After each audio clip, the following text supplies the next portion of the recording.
Welcome to the unit on the servo constructor, the attach function, and the write function. So first of all, quick refresher. Remember, a class is a template to make an object. And objects have properties, also known as instance variables, and they have stuff they can do, or functions.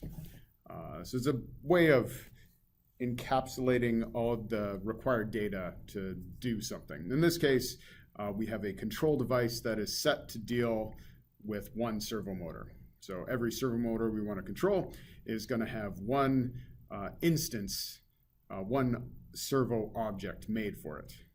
And it's made with the template that is the servo class. So first of all, to make a servo, we need to use the servo constructor.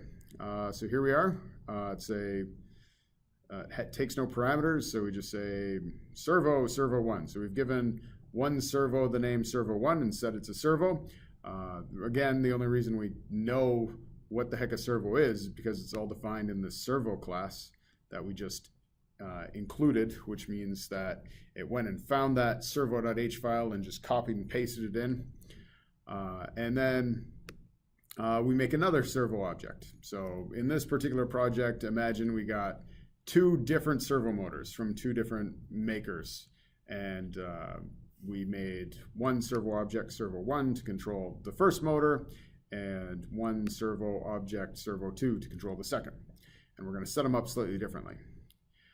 That's the constructor, nice and easy, just pretty much like declaring a variable because there's no interesting parameters we give. However, to control the servos, it does need additional information. And we just have to set it up with the attach method or the attach function. So here's servo1 getting set up with its attach function. We're basically giving it a bunch of information it needs to know to control that particular servo. And so first thing we're doing is we're saying, hey, we connected it to Arduino pin D9, like the digital 9 pin. And if we want it to go to 0 degrees, you need to have a pulse that is 1,000 microseconds or 1 milliseconds every 20 milliseconds, because that's how servo motors work. They determine what angle you want to go to based on the width of a pulse that's delivered every 20 microseconds. In this case, to go to the minimum angle, the 0 degree angle, it needs 1 millisecond pulse, or 1,000 microseconds. And to go to the maximum angle, to go to 180 degrees, it needs a 2 millisecond pulse, or 2,000 microseconds. So right now we've calibrated servo1 and we're good to go. It knows what pin it's connected to. It knows how wide a pulse to make for the 0 degree angle and how wide a pulse to make for the 180 degree angle. And so from that, it can configure any other angle, varying percentages. If it wanted to go to 90 degrees, it'd be 1.5 milliseconds or 1,500 microseconds. Servo2 is set up differently. It's some sort of weird make that I made up.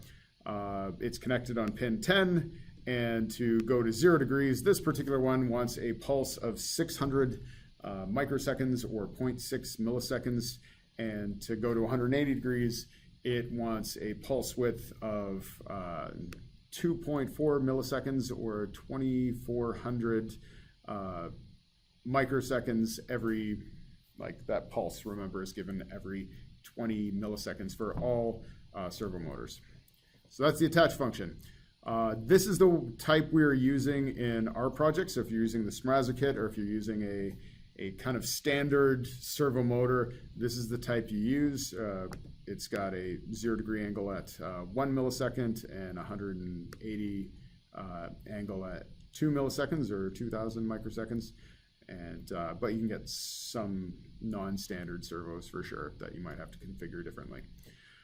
The one in the official Arduino kit is non-standard and uses the Arduino defaults.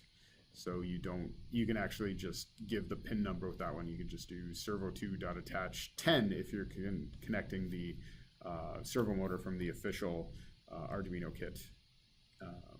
yeah, so if you're using that one, you can just say what pin it's connected to, and the defaults work for that one. Okay, so yeah, attach, we set variables, that's it. Now let's talk about write, which is super easy. So basically I made this dumb little program which just makes the two motors go back and forth. So to start off with, servo motor 1 is set to 0 degrees, servo motor 2 is set to 180 degrees. So the write method just sets what angle you want to set it to. And from the data you gave it before, it figures out what width pulse to give it, and then all is beautiful. So yeah, so we're starting off like this, servo 1 at 0 degrees, servo 2 at 180, and then we wait 2,000 milliseconds or 2 seconds, like that. And then we tell it to turn to the opposite. So servo 1 now is supposed to move to 180 degrees, and servo 2 is supposed to move to 0 degrees, and then it waits another 2 seconds. And it'll take some time for it to make it all the way over there. So having a delay in between moving at a significant distance is a great idea too.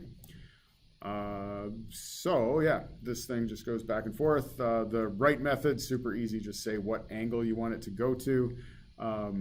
It has different behavior if you give it a particularly large value. I'd recommend just keeping it to the angle.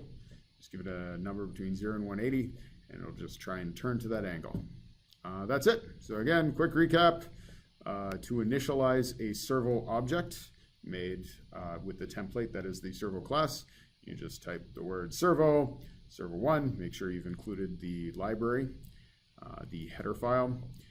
Then we've got the attach method, which should be in setup. You only want to run it once, and it just sets up that particular object with all the relevant data, what pin it needs, how many microseconds to be at the 0 degree angle, and how many microsecond pulse width to be at the maximum angle. And so once it knows that, it knows everything it needs to know to control it. And then write is super easy. Just servo the name of the object you made dot write, and then what angle you want it to turn to. And it could be like 84. You can get pretty specific to the integer anyway.